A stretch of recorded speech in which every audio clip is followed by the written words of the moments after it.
Hi, welcome to my channel. So I put my knitting down for a second and thought I'd talk about true crime.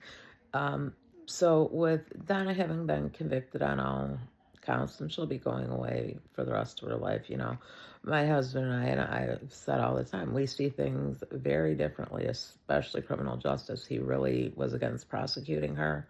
He's like, she's in her 80s. I'm like, no, she's in her 70s.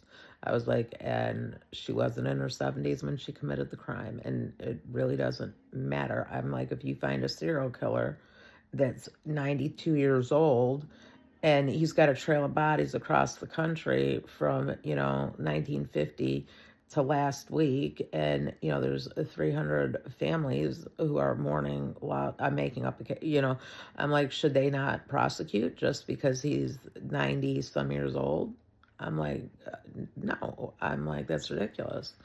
And he has just, we just don't see eye to eye on certain aspects, but we like to debate it. And like I say, if you can respect someone whose point of view is different from yours, then you can take it in, try to understand where they're coming from.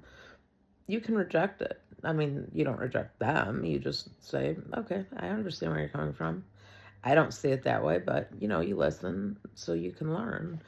That's I think that's why I came to YouTube, is I enjoy listening to other people's points of view. It's why I listen to Judge Liz down in Florida, and I listen to a lot of prosecutors, and I listen to a lot of defense attorneys, and I listen to a lot of police officers, homicide detectives, you know, people that work BICE, you know, um, I listen to YouTubers that are journalists, people like me that are housewives that just have a functional brain cell and like to give their opinion on cases. And, I do think it's sad when you see someone at Donna's age going to prison.